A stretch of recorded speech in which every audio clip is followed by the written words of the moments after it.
October of 1998, Martha Harris received a call from her husband after several years of not hearing from him. George Harris ran away with a different woman, and he did not reach out to her until this one strange call. Unfortunately, it was also the last. George was involved in various illegal activities with dangerous groups of men. Martha had always feared for their safety when they lived together. Martha was unable to answer the call, and she only heard the recording of the voice message the morning after. Around 11 o'clock late at night, George called the wife he left behind to say his goodbyes. His voice was shaking in fear, and there were noises in the background that sounded like tools clanging against each other.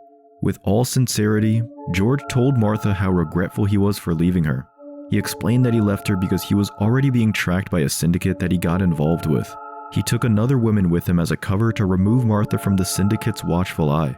Apparently, George was locked in a trunk when he made the call. He was taken by the syndicate since he was unable to pay his overwhelming debt, and he did not bother calling the authorities to come to his aid since he felt just as guilty as the people that were about to kill him. George also said that he had no idea where he was being taken. He mentioned that there was a bag of cement and shovels in the trunk with him, and they also heard them arriving to a port. After realizing the urgency of the call, Martha Harris immediately reported it to the police on the following morning. Unfortunately, they were not able to trace the call, and she never heard from him again. They tried to contact the woman whom George had run away with to get some information from her, but she also went missing and was never found. The police station received a report from a young man named Jeffrey Fisher in August 12th of 2004. He claimed that his friend Clayton had witnessed a crime and was being chased by the killers when he called Jeffrey on his phone. A few moments after the report, Jeffrey directly went to the station and said that Clayton was caught. The police asked him if he mentioned where he was or any kind of landmark that he might have seen along the way, but Clayton failed to specify his location due to panic. Jeffrey knew that Clayton was often biking along the mountainside, but he was sure that he was there at the time. Aside for the uncertainty, the trail he was referring to was too vast. It would take at least 5 hours to cover the trail by car, and it would take them at least 2 days to search the areas surrounding the trail. Unfortunately, Clayton was also using a prepaid number at the time. They had no means to track him easily. While the authorities were waiting for an update from Jeffrey, he received the final call from his friend. However, all that they heard were roughly 10 seconds of screams and agony. Everything was muffled, which suggested that Clayton dialed Jeffrey's number while hiding his phone in his pocket. They heard some voices of at least 3 different men in the background, but they couldn't understand what they were saying. The scream halted when they heard a gunshot at the other end of the line, and then the call was ended by what sounded like water streaming over the phone. The authorities immediately went out to search for him around the bike trail on the mountainside. But just like what they stated, it was virtually impossible to rescue him if they didn't know where he was along the trail. They went to the rivers nearby because the water stream they had heard over the phone, but they didn't find him there either. Some officers presumed that the sound of the stream was not a river and probably a sound of a pouring water filling a container where the missing person was kept. They searched for him for days. Sadly, they never found Clayton's remains. In June of 2011, Marissa failed to answer a call from her former lover, Edgar Torres. Unfortunately, she heard the voice message he left behind when it was already too late. Final calls were often desperate cries for help or a last parting message from the person who already accepted his imminent death. However, the last voice message that Marissa received was neither a call for help nor a hearty goodbye. It was rather depressing since the message was about the man's hateful regrets towards the receiver.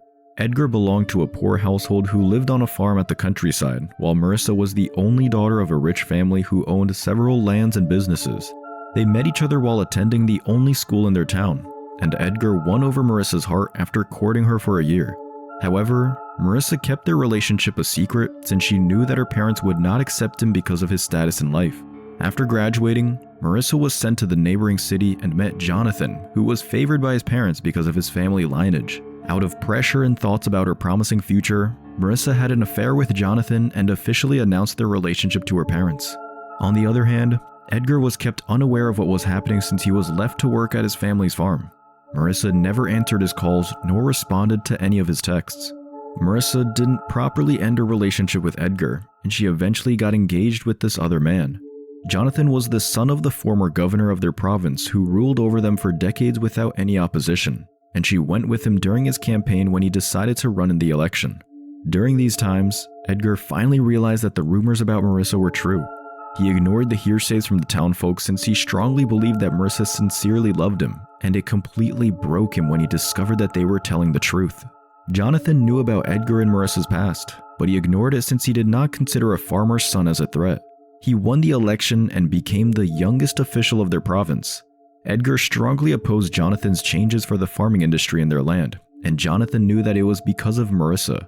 It didn't take long before they encountered each other face to face, and Edgar persistently aggravated Jonathan. He was later arrested for throwing a lump of dirt right on the face of the newly elected official, and the people just laughed at him when he claimed that he had a relationship with Marissa. Few days after Edgar was said to be transferred to another cell, it was then when Marissa received the call. In his last message, Edgar was still full of spite as he was bawling in rage. He told Marissa that he deeply regretted believing her, and he was no longer himself ever since he knew that she was cheating on him. Aside from his jittering voice, nothing else could be heard in the background but subtle sounds of crumbling soil. Apparently, Edgar Torres was buried alive during the call.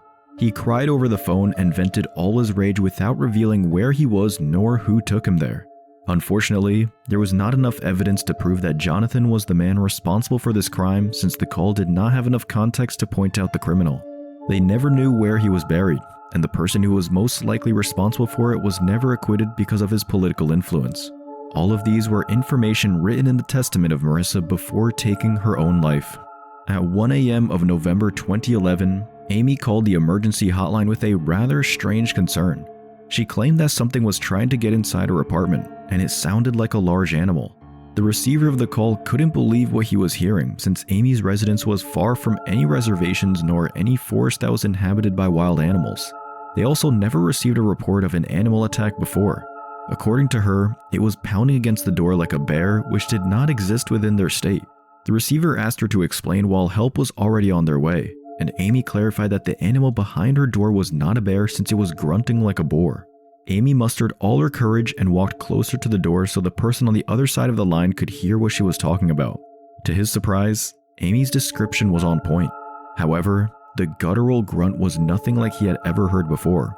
Aside from the fact that it was too loud and too deep for a wild pig, it was also clawing the door as if it was standing on 2 feet. Few moments later, he heard the door finally giving out, and Amy screamed in fear. He heard a deafening screech which sent jitters down his spine. He kept on checking on Amy, but she was no longer responding. When the help finally arrived, Amy was nowhere in sight. All they saw was the collapsed door on the floor and huge markings of claws which they couldn't compare to any animal they knew.